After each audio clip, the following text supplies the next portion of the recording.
100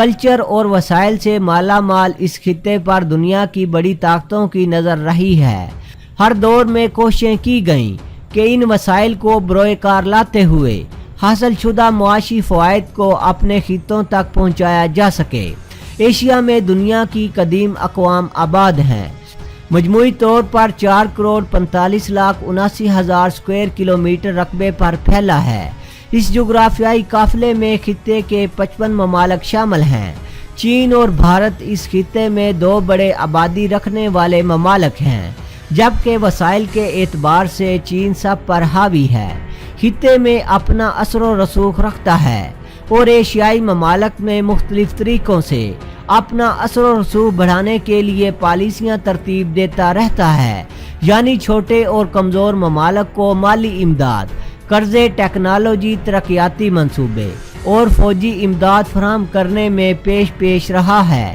انہی پالیسیوں کی بدولت اسے خطے میں سب سے زیادہ سیاسی حمایت حاصل ہے۔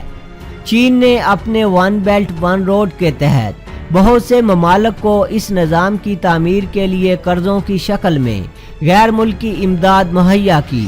بیلٹ اینڈ روڈ منصوبے میں 175 معاہدوں پر دستخط کیے گئے، 90 ارب ڈالر کے منصوبوں پر عمل ہو چکا ہے، جبکہ انفراسٹرکچر منصوبوں پر 1000 ارب ڈالرز خرچ کرنے کی منصوبہ بندی کی گئی۔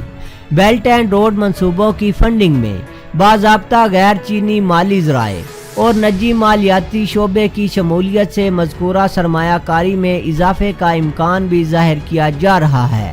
اس کے علاوہ ڈیجیٹل معیشت اور ای کامرس جیسے اشتراکی فورمز کی شمولیت اور اس کے ساتھ BR اسٹڈیز نیٹ ورک سے وابستہ تھنک ٹینک کا قیام ضروری سمجھا جا رہا ہے۔ امریکہ نے BRI پر اپنی مخالفت واضح کی اور ترقی پذیر ممالک اور اپنے اتحادیوں کو اس منصوبے میں شمولیت کی حوصلہ شکنی کرنے کے لیے سیاسی اور میڈیا مہم کی سرپرستی بھی کی۔ امریکہ اور مغرب کی جانب سے بڑھا چڑھا کر پیش کی جانے والی چین کی قرضے میں پھانسنے کی حکمت عملی سے بچنے کی تلقین، کرپشن اور ناکام منصوبوں کی کہانیاں بار بار دہرائی گئیں۔ ایسی رپورٹس کو متعلقہ فریقین بے بنیاد قرار دے چکے ہیں۔ امداد وصول کرنے والے بہت سے ممالک بڑے پرجوش اور خوش دکھائی دیے۔ اس میں کوئی شک نہیں کہ چین ابھرتی ہوئی معیشت ہے جس کا مستقبل روشن دکھائی دیتا ہے، جبکہ بڑی طاقتیں در حقیقت دن بدن تنزلی کا شکار ہیں۔ سفارتی حلقوں میں غیر ملکی امداد مقبول ہے۔ نیک ارادوں کے حامل ایک باخبر غیر ملکی حکومت کو امداد وصول کرنے والے ملکی بدعنوان حکمرانوں سے بھی نمٹنا ہوتا ہے، نیز اس امداد کو عام شہری کے لیے رحمت کی بجائے زحمت بننے سے بھی بچانا ہوتا ہے۔ مختلف حالات میں امداد کو سیاسی اصلاح پسندوں کے ساتھ تعاون کے لیے بھی استعمال کیا جاتا رہا ہے، یا امداد کو غیر ضروری اشیاء کی خریداری پر صرف کیا جا سکتا ہے تاکہ اس کے ذریعے بدعنوان حکمرانوں کا تحفظ کیا جا سکے۔ لاطینی امریکہ کے ممالک سن 1970 اور سن 1980 کے عشروں میں اسی قسم کے تجربات سے گزرے تھے۔ سیاسی پہلو سے اگر بات کی جائے تو اس کا مطلب ہے کہ عملی شکل اختیار کرنے والی غیر ملکی امداد بالعموم سیاسی مقاصد میں استعمال ہونے سے ضرر رساں ہی ثابت ہوئی ہے۔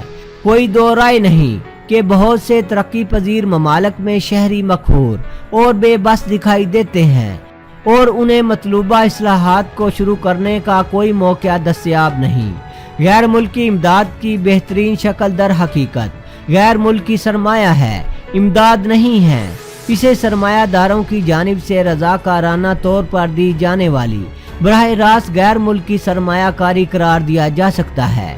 میکسیکو میں گزشتہ 25 سال کے دوران معاشی تجربے کیے گئے بلند معیار زندگی کا حامل شمالی امریکہ آزاد تجارت کے سمجھوتے کی چھتری تلے امریکہ کی جانب سے سرمایہ کاری کا نتیجہ ہے۔ امریکہ نے اس عرصے کے دوران میں اربوں ڈالرز امداد کی شکل میں تقسیم کیے تھے، لیکن اس سے حاصل وصول کچھ نہیں ہوا تھا۔ پھر معاشی پالیسیاں ماضی کے واقعات سے سیکھتے ہوئے تبدیل کی گئیں۔ ہمیں بھی اپنی پالیسیوں کا اثر نو جائزہ لینا ہوگا۔